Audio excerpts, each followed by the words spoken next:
یہ برکت کیوں نہیں ہے؟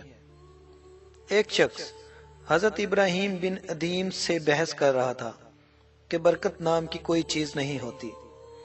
حضرت ابراہیم بن ادیم نے کہا، تم نے کتے اور بکریاں دیکھی ہیں؟ وہ شخص بولا، جی ہاں۔ حضرت ابراہیم بن ادیم بولے، سب سے زیادہ بچے کون جنتا ہے، کتے یا بکریاں؟ وہ شخص بولا، کتے۔ حضرت ابراہیم بن ادیم بولے، تم کو بکریاں زیادہ نظر آتی ہیں یا کتے؟ وہ شخص بولا، بکریاں۔ ابراہیم بن ادیم بولے، جبکہ بکریاں ذبح ہوتی ہیں مگر پھر بھی کم نہیں ہوتی، تو کیا یہ برکت نہیں ہے؟ اس کا نام برکت ہے۔ پھر وہ شخص بولا، ایسا کیوں کہ بکریوں میں برکت ہے اور کتے میں نہیں؟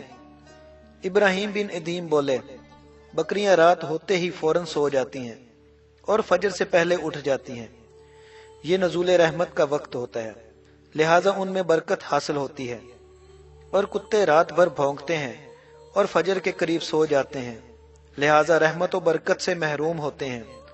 بس غور و فکر کا مقام ہے، آج ہمارا بھی یہی حال ہے۔ ہم اپنی راتوں کو فضولیات میں گزارتے ہیں اور وقت نزول رحمت سو جاتے ہیں۔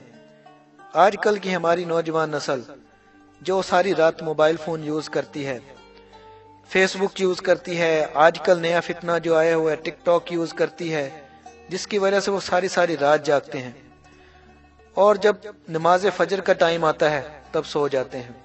اسی وجہ سے آج نہ ہمارے مال میں برکت ہے اور نہ ہی ہماری اولاد میں اور نہ ہی کسی دوسری چیزوں میں برکت ہے۔ اچھی بات دوسروں تک پہنچانا صدقہ جاریہ ہے۔ آپ بھی اس ویڈیو کو زیادہ سے زیادہ شیئر کریں اور اسلام کو دوسروں تک پہنچانے میں ہمارا ساتھ دیں۔ جزاک اللہ۔ سبسکرائب کیجئے ہمارے چینل اور دبائیے بیل کا آئیکن تاکہ آپ کو ریگولر نوٹیفیکیشن اپڈیٹس مل سکیں۔ یا نبی سلام علیک۔